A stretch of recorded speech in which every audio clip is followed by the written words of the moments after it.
안녕하세요. 김다니엘입니다. 오늘 전할 메시지의 주제는요, 지금의 유대력은 오류가 없는가입니다. 결론적으로 말씀드리면요, 오류가 있을 수도 있다입니다. 그 설명을 오늘 해보도록 하겠습니다. 그러니까 유대력이 말입니다. 모세가 광야 시기에 주어진 거거든요. 그러니까 BC 한 1440년대 그 어간에 사실 유대력에 의한 역사 기록이 시작됩니다. 그런데 중간에 말입니다. 이스라엘 멸망을 하지 않습니까? 그 과정에서 어, 모든 유대력이 중단된다는 겁니다. 그리고 기록이 사라지고요. 문서들이 파괴되고요. 그리고 많은 역사학자들, 랍비들, 서기관들 그런 사람들이요. 살해됩니다. 그러다 보니까 역사 기록이 중단되거든요. 물론 후대에 다시 이거 복원하는 과정에서도 물론 역사적으로 그 별자리도 연구하고요. 그런 조각들이 남아있는 것을 모아갖고요. 그렇게 복원한 걸로 압니다만은 정확하지 않다는 그런 결론에 도달한다는 겁니다. 오늘은 그런 얘기를 여러분에게 해드리고자 합니다. 그러니까 우리나라의 역사도 보면 고대사가 많이 지금 왜곡됐다고 보는 것이 맞지 않습니까? 그거하고 똑같습니다. 그러니까 외침을 통해서 나라를 잃어버리면은요, 역사가 지워지고 많이 왜곡되기도 합니다. 우리나라의 현재 고대사 부분도 그렇거든요. 그런 이유에서 지금에 전해져 오는 그 유대력은요, 복원된 유대력이기 때문에 정확하다고 볼 수 없다는 겁니다. 그렇게 여러분 아시고 제 설명을 들어주시면 감사하겠습니다. 유대의 공식적인 제정은요, 출애굽 후에 그 광야 시기에 모세에게 주어진 겁니다. 그러니까 BC 1440년대 아마 그 안에 그 유대력에 의한 역사 기록이 시작됐다고 보는 것이 아마 맞을 겁니다. 가나안 정복도 기록되고요. 사사기도 기록되고 왕국 시기와 분열 왕국 시기 그렇게 이 역사 기록은요. 심지어 바벨론 포로 생활하는 그 과정 속에서도요. 끊어지지 않고 계속해서 그렇게 기록이 되어 왔습니다. 그런데 서기 70년에 예루살렘이 함락되지 않습니까? 그렇게 예루살렘이 함락되고요. 다시 70년 후에 서기 133년에 종결된 그 빌코크바 반란이 있었습니다. 그 빌코크바 반란 후에 로마가 이스라엘을 멸망시키고 그 유대인들을 추방할 때 말입니다. 그 유대인들이 다시는 반항하지 못하게 하기 위해서요. 수많은 유대 지식인들과 랍비들과 서기관들, 역사학자들요. 그런 역사 기록자들을 살해했다는 겁니다. 그리고 유대 전통 문서들을 철저하게 그때 파괴했거든요. 이때 파괴가 얼마나 극심했는가 하면요. 유대력 역사 기록이 그 당시 중단되고요. 유대력의 연표도 모두 상실되고 맙니다. 그렇게 200년 이상이나 로마가 기독교 국가가 될 때까지요. 유대력 기록 자체가 없다는 것을 우리가 알아야 합니다. 지금 유대력은요. 디아스포라 이후에요. 근 300년이 지난 후에 유대 지식층이 어느 정도 복원된 후에 거의 파괴된 그 유대력 기록과 연표의 조각들을 모아갖고요. 그 당시 랍비들이 재정립한 겁니다. 그러니까 지금의 유대력은요, 오류가 있을 수 있다고 우리가 봐야 된다는 겁니다. 또 모세시대 그 유대력과 지금의 유대력은요, 한 달 정도의 오차가 있다는 그런 설도 있습니다. 물론 짧은 기간이라서 한 달 정도이기 때문에 1년도 아니고요. 뭐 큰 오차는 아닙니다만 그런 설도 있고요. 또 다른 설은요, 다니엘 그 70일의 예언 말입니다. 그것과 일치시키는 그런 연표가 나오게 되면요, 예수님이 메시아임을 그들도 인정할 수밖에 없기 때문에요. 그들의 경제는 그 구약과 아구가 맞지 않게 현재 유대력 연표를 재구성했다는 그런 설도 있다는 것을 우리가 알아야 합니다.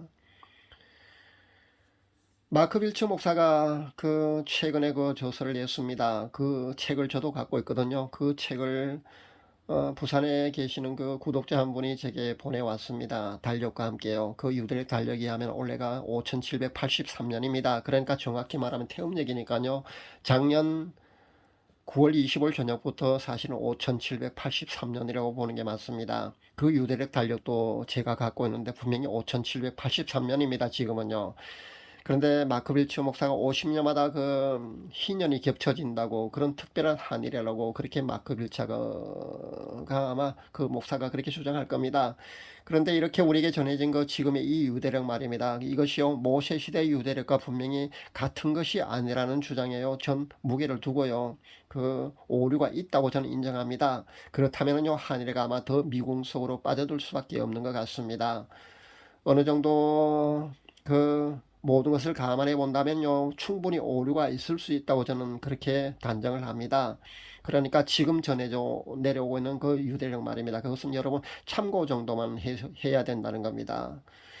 그러니까 이 모든 것은요, 왜 이렇게 되느냐 하면은요, 물론 역사적인 과정에서 자연스럽게 그렇게 됐지만은요, 멸망 과정에서 그렇게 자연스럽게 그렇게 그 오류가 있을 수밖에 없는 쪽으로 그렇게 흘러갔지만, 저는 그 모든 것도요, 이 마지막 종말의 시기 말입니다. 그 모든 것이 인봉되기 위함이 아닌가, 저는 그런 결론을 내려봅니다. 그렇게 인봉되기 위해서 아마 그렇게 오류가 생길 수밖에 없었지 않는가, 역사적으로 그렇게 저는 결론을 내려봅니다.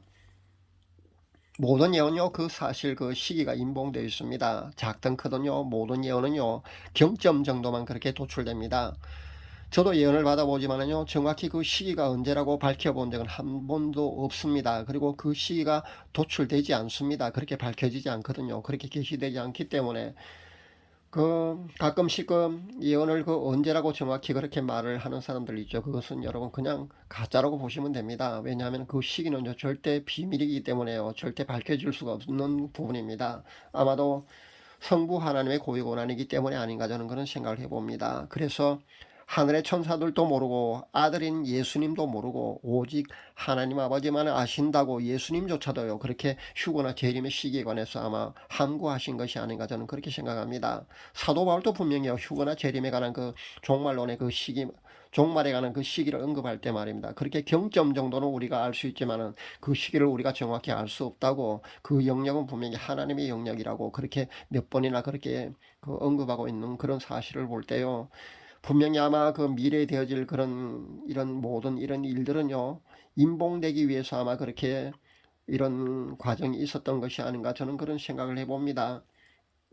참 새로운 유대력 만들 때 말입니다. 그 이스라엘 백성들이 그 애굽에서 종살이 할 때 그 기간이 빠졌다는 그런 설도 사실 있거든요. 그렇다면은 지금의 유대력이 5783년인데요. 애굽에서 종살이한 그 기간 210년을 더해야 된다고 봐야 될 겁니다. 그렇다면은요, 5783년 210년을 더하면은요, 올해가 5993년이 됩니다. 그런 계산이 나옵니다. 그러니까 진짜 유대력에 의하면요, 5773년이 아니라 올해가 5993년이라는 그런 계산이 나옵니다. 아무튼 최신 정보라고 할 수 있는 그 마크 빌츠 목사가 전한 그 지금의 유대력조차도요, 100이라고 우리는 확신해서는 안 될 것 같습니다. 이런 모든 일련의 정보로 본다면요, 휴거의 시기나 마지막 한일의 그런 칠전 환란은요, 다시 한 번 더 미궁속으로 그렇게 빠져들고 맙니다. 정말로 연구하고 관심을 가져온 지도 저도 벌써 40년이 훨씬 넘었는데요. 결론은요, 그 모든 시기 말입니다. 휴거든 재림의 시기든요, 그 모든 것은요, 봉인되어 있다는 쪽으로 저는 그런 확신을 갖습니다. 연구하면 할수록요, 우리 인간의 영역이 아니라고 저는 그렇게 봅니다. 그는 성부 하나님의 고유 권한이고요, 우리는 경외하심으로 성부 하나님의 주권을 우리는 인정해야 될 것 같습니다. 우리가 기대했던 최신 정보는 지금의 유대력조차요, 우리가 100으로 볼 수가 없으니까요, 결국 휴거나 마지막 한일의 즉 7년 환란은요, 하나님의 행하심에 있다는 그런 결론을 저는 내려봅니다. 그러나 세상의 흐름, 그러니까 세계 정세로 보는 그 유엔 어젠다, 딥스의 계획, 이런 것을 무화과나무 이런 비유 뭐 이런 것을 종합해 보고 아마 우리가 휴거나 재림이 언제일까를 아마 예측해 보는 수밖에 없지 않을까 생각합니다. 그런데 세상의 흐름, 유엔 어젠다, 딥스 계획, 그리고 무화과나무 비유로 본다면은요, 휴거나 재림이 상당히 임박해 있다는 것을 아마 아무도 부인하지 못할 줄 압니다.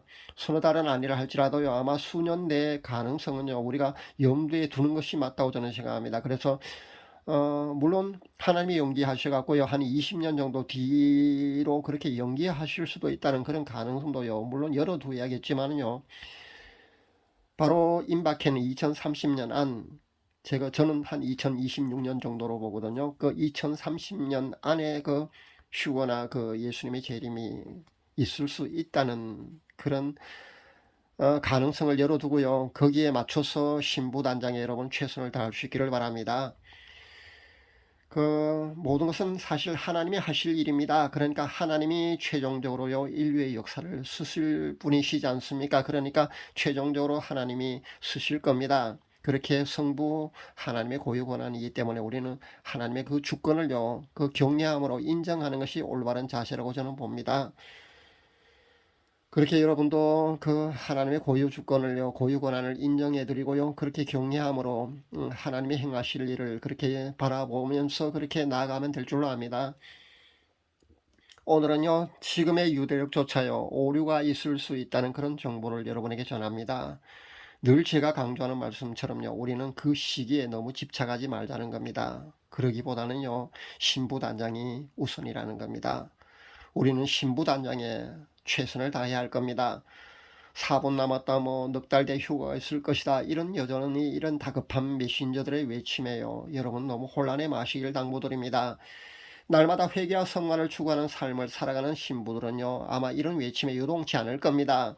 시중 유튜브 그 종말론을 전하는 채널 가운데 보니까요, 그 멸망에 가증한 것이 이미 거룩한 곳에 섰다고 그렇게 외치는 사람도 제가 보았습니다. 그런데 기후 협약하는 그런 사람들이 모여서 그렇게 했다고 그게 멸망에 가증한 것이라고 보기는 어렵거든요. 멸망에 가증한 것이 거룩한 곳에 서는 것은 언제냐면요, 정확히 7년 환란 가운데도 그 후 3년 반 그 기간, 그러니까 예수님이 마태복음 24장에 언급한 것을 보면요, 그 대환란 기간, 그것은요 후 3년 반 기간이거든요. 그러니까 7년 환란 기간 가운데도 후 3년 반 기간에 해당합니다.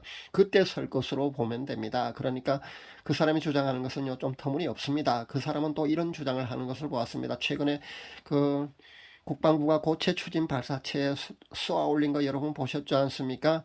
그 뭐 UFO 소동도 일어나고 한 걸로 아는데요. 그것을 또 보고 의미를 부여하고 있던데, 좀 여러분도 그 너무 그렇게 인간적인 그런 어떤 그 생각으로 말입니다, 그렇게 자신은 단언하면서요, 그것을 큰 의미를 부여해서 종말론과 그렇게 연관시키지는 말았으면 좋겠습니다. 그렇게 앞서가는 그 인간적인 생각을 전하는 채널도 사실 많이 있습니다. 그러니까 여러분 조심할 수 있기를 바랍니다. 그리고 최근에 보니까 또 제3성전이 이미 지어졌다는 그런 거짓 정보도 떠도는 것을 제가 보았습니다. 근데 그것을 보니까요, 지하에 어떤 그런 초라한 것으로 보이던데요. 제3성전은요, 그렇게 초라하게 지어지지 않습니다. 지상이 아마 화려하고 웅장하게 그렇게 건축될 겁니다. 여러분 속지 마시기 바랍니다. 그러나 그 제3성전이 건립된 후에 치러질 의식, 그 리허설을 하는 것은 제가 보았는데요, 그것으로 본다면 아마 수년 내에 그 어떤 그 제3성전이 완공되지 않을까, 그런 생각은 저는 합니다. 그러니까 때가 이만큼 임박하다고 여러분이 보시면 됩니다. 물론 그 20년 뒤일 가능성도 열어두는 것이 그 우리 신랑을 기다리는 우리 신부들의 올바른 자세가 맞습니다. 그러나 정말 2030년 안, 그것도 2026년쯤, 그러니까 2030년 안 정말 그 다급하게 휴거가 일어날 가능성도 있다는 것을 우리가 염두에 두고요, 거기에 맞춰서 신부단장에 우리는 최선을 다하는 것이 맞다고 저도 생각해 봅니다. 그러니까 수년 내에 그 휴거가 일어날 가능성이 있다는 그런 경각심은 여러분 잊지 말았으면 좋겠다는 말씀을 전합니다. 오늘은 그 지금 우리가 알고 있는 그 유대력조차요, 오류가 있을 수 있다는 그런 정보를 제가 이렇게 전합니다. 참고하시길 바라고요. 이런 정보는요, 참고 정도만 하시기를 바랍니다. 그리고 우리는요, 신부단장에 최선을 다해야 된다는 그런 말씀을 다시 한번 강조드립니다. 다음번에는 기도에 관한 말씀을 전하도록 하겠습니다. 주제를 미리 받았습니다. 그러니까 기도에 관한 말씀을 전하라는 그 하나님의 말씀 계시를 제가 받았거든요. 그래서 다음번에는 기도에 관한 말씀을 여러분에게 전해드리도록 하겠습니다. 기도에서 묵상하면서요, 그 기도에 관한 말씀을 다음번엔 전해드리도록 하겠습니다. 감사합니다.